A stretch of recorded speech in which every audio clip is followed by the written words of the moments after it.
He has a long CV. I don't want to read it. But let me say something. Sorry for another honest mistake about your subject. He's the professor of history, not anthropology, an expert in Horn of Africa. If I say in 1 minute about his biography, Prunier was born in Paris and studied both in France and US. After serving in French army, he immigrated to Canada and later went to Africa as a Canadian aid worker. He fled the country in 1972. Aid worker served in Uganda. He fled the country in 1972 during the fighting which followed the attempt at overthrowing Idi Amin. He became a political refugee in Tanzania, where he survived by driving trucks after traveling extensively throughout Eastern Africa. Very interesting story. Prunier joined the Centre National CNRS in 1984 and wrote extensively on East African contemporary history and politics with a particular focus on conflicts. Over the last 25 years, he has written around 170 articles and 8 books. He edited, together with co-editor Elio, the more recent common book, Understanding Contemporary Ethiopia, Empire, Revolution, and the Legacy of Meles Zenawi.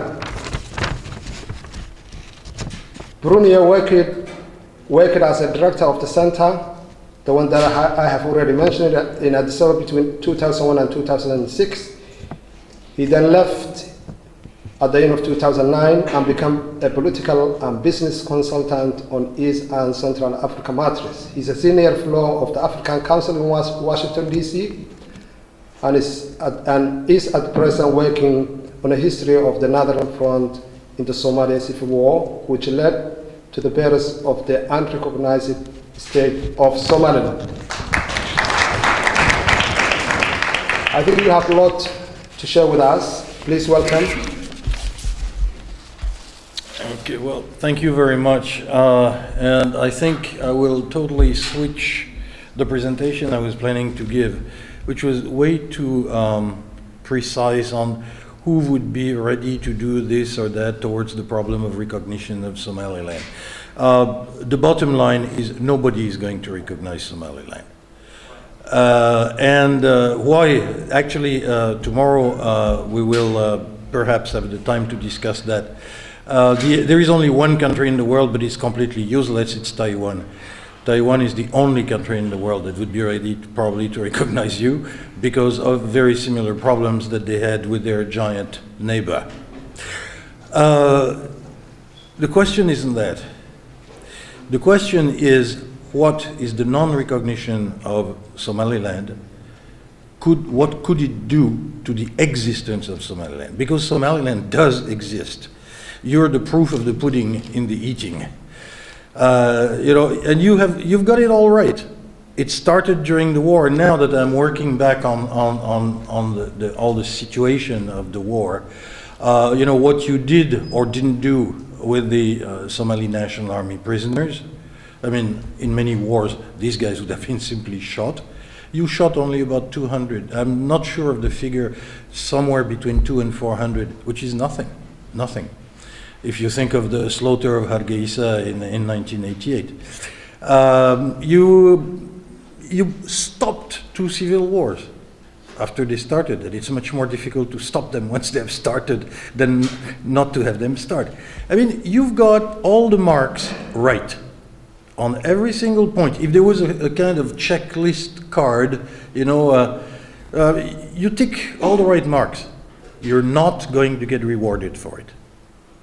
Because, and that is the big difference with the presentation that Ahmed was doing.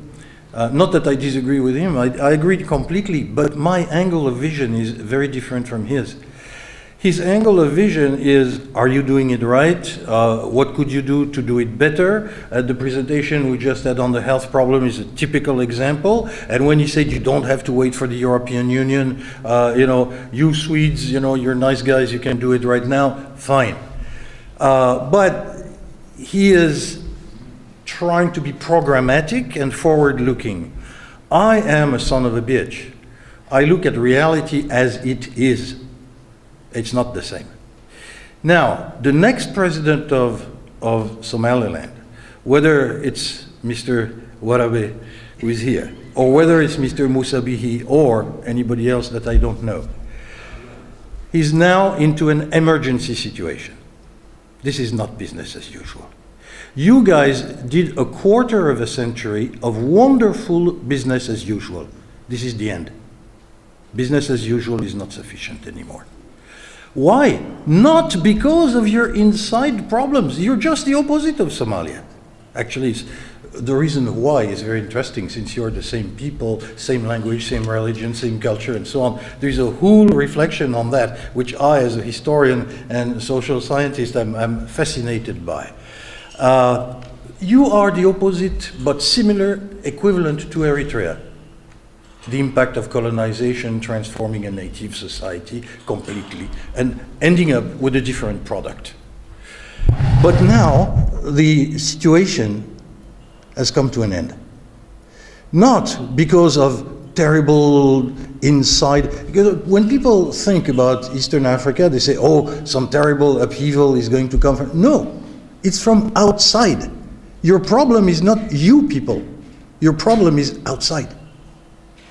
Not because people want to destroy you, or please do not fall into these plot ideas and, you're not being targeted by Mr. Putin or the Jews or the Freemasons or God knows what, or the Catholic Church or ET coming from another planet. There's so many, when you look on the World Wide Web, so many of these plot theories. No, you're not targeted by anybody. The problem is you're completely neglected by everybody, which is in total contradiction with all the declarations of democracy. But do not forget one thing, democracies are made by liars. Because being a politician and getting elected means you lie to your electorate, everywhere. Whether it's Mr. Trump or my own president, François Hollande, when you got elected, they're all liars. Otherwise you don't get elected. Sorry, monsieur. You're going to have to do your little bit of lying like everybody else. But once you're elected, then what comes is what you do. And now you're in a very unique situation, because once more, you got it all right. All your inner workings are fine. And there is no plot outside, and yet you're in great danger. And it's got to be the main mission of your next president. The situation is to try, and frankly, there is only one way, blackmail. The world now is very worried about the possibility of what is happening into the Middle East turning into a major conflagration. I'm sorry, you're going to have to use that. And to say, look, we've been good guys, we're nice. We were an element of pacification, of smoothing, pouring oil on troubled waters. Okay, we did it for 25 years. That's a quarter of a century. That's a whole generation. Now we have these young boys who have grown, and for them the only country is Somaliland. They don't know Somalia.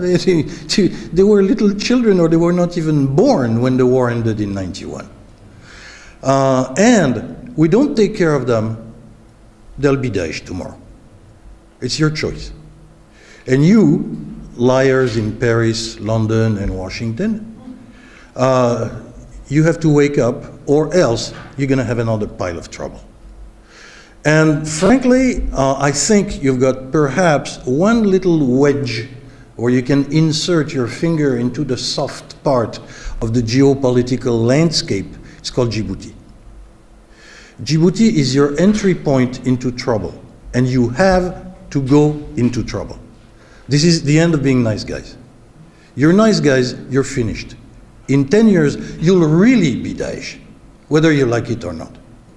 And you'll be Daesh out of these boys that, in a way, whether you want to or not, you will have lied to. Saying, yes, we have a country, it's going to be recognized, we have these nice democratic people, we behave exactly according to their values, we are nice people, eventually we'll be rewarded. And then it doesn't come. And when we are 25 and you don't have a job, then why not be for Mr. al-Baghdadi? Why not? You know? We even, in our democratic countries, we get boys, and even some girls, who come from the bottom of our societies. They are now in Syria. And that's a long way. And they were not even Muslims. They had to go through an incredible transformation, yet they did it. From you, it's 10 times more easy. I mean, it is modifying about 10% of the hard disk of the computer. If they can come from us, they can much more easily come from you. And frankly, you're going to have to use that, because one weak point of Somaliland is you're too silent. You're too polite, you're too nice, you're just the opposite, you're the anti-North Korea. North Korea every morning wakes up saying, we'll start the Third World War. And people say, oh no, not again, You are just the opposite. Nobody hears you. Actually, a lot of people don't even know that you exist. I was telling some friends that I'm going to Somaliland in May, and they were saying, oh, you mean you're going to Somalia? I said, no, Somaliland. They say, it's the same. So you realize the gap, the mental gap in the eyes of people who are looking at you. They don't even realize that for the last 25 years you have had an independent country working on totally different principles with totally different situation. They don't even know. So this silence has to end, otherwise you will end. And frankly, it would really break my heart. I was at the Ballet Goubalé Shir in 1990 when Silanyo left and Abdelrahman Tour came in. The next morning I climbed down into Hargeisa, which is the foolishest thing I ever did in my life. I almost didn't come back. I've known you from the beginning. And your own death would really make me sad. Really. And this is a possibility. Not, again, because of your own misgivings but because of the lack. Because you are too polite and you're too silent. In an environment which is not polite and not silent. So I'm not saying that you should become like another North Korean dictator. No, not by any means. And it is very difficult because you have the culture which allowed Professor Samatar to travel on his own terms. That's beautiful, the way you put it. I want to talk to anybody, I want to go wherever I want, and I want to declare anything I want. Fine, this is the definition of freedom, And it is very difficult for a free society to behave like a son of a bitch. And you're going to have to do that complicated act. You're in the position of Czechoslovakia in 1938 facing Adolf Hitler. And by the way, I don't agree with your Montevideo declaration, because Adolf Hitler would have totally fitted the bill. The Germany of 1934 would have fitted that bill. You fit that bill, it's not enough. It is not enough. You're better than that, and it is still not enough. Which is totally unjust. You're better than the others, so you have to be even better. No choice. Because if you simply stay what you are, you will eventually wither away. And you will wither away because you are in a vat full of acid. The region is acid. You will be dissolved. And by the way, it won't come from Mogadishu. Mogadishu are just a bunch of hypocrites who are dealing with the hypocrisy of the Western democracies and returning their argument in a totally false way. And they know it, even the people who are saying it know it very well. But they know that, and they use it against you because they just simply hope that if they can recuperate the north, you know, and recuperate Berbera and so on, they will make a bit of money and they'll have more money to loot, which is the whole purpose of the government in Mogadishu. So, you know, they just want to extend their looting perimeter, period. Whether or not you live or die in the process is the least of their concern. We're right back to 1969, 1970. If you do that, you will somehow waste the sacrifice of all the people who died between 1981 and 1991. And frankly, that would be a great pity. So if you want at some point to go into the details of why would this country not recognize you, what, you know, again, it is not a plot. It is not a plot. It ranges from the old imperialist view of the Italians to the benign neglect of the French, by way of the total ignorance of some country like Japan, who probably doesn't even know that you exist. And the question is, what you've done is beautiful. It's remarkable. I mean, you're unique in Africa, frankly. Because the only other peaceful country in Africa is Botswana, and of course it was a piece of cake. One tribe, a lot of money, little population, safe environment, none of these acid vat in which you're plunged. It was a piece of cake. Botswana is Switzerland, okay? You guys survived in the hardest, harshest environment. And you did it not by being more of bastards than the others, but by being nicer than the others. I mean, it's almost unbelievable. And I remember when my last time in Somaliland was in 2010 for the election of Silanyo. When I wrote my paper, a paper in Le Monde Diplomatique, they said, hey, don't you think you're a bit of a groupie? You know, I said, well, you know, it's kind of difficult to be around these people and see where they come from, what they went through, what they've done, and not to feel that, okay, well, this is a good stroke for the human being. And the question is, can you push it on? And to push it on, you have to be different from what you usually are. You're going to have to be nasty. I'm not saying you have to put bombs everywhere. No, that's not what I'm suggesting. But you're going to have to change your discourse. You're going to have an aggressive diplomacy. You're going to put some kind of a feeler, a connector to Baghdad and to Damascus and to Ankara. You're going to have to use all these things because they're the things that threaten you, and you have to do what you did during the war. Flip it over. The very thing that can kill me, if I can turn it around, I will live through that. And you can do it again. But it's going to be it's another struggle that is opening now. It is not the struggle for recognition because being polite to some Uruguay or being polite to Thailand, and they'll say, oh yes, you're so nice, you fit all the criteria, oh yes, we will recognize you because why wouldn't we? You're a very good Democrats. Forget that. That is if the world was nice and was behaving and was going along the rules that it proclaims to be. But it is not true. This is a big lie. So if you play by that game, you're lost. And you're going to have to change gears and to realize that maybe one day Bangkok will recognize Somaliland, but it will be because the Americans or the Chinese will tap them on the shoulder and say, hey, you recognize these guys. And they say, where are we? Yeah, well, don't ask questions. We tell you, and we are the local godfather, okay? Whether it's Beijing or Washington. And then Bangkok will say, oh, all right, fine. By the way, can you locate it on the map? We don't know where they are. You know, and so this is the program.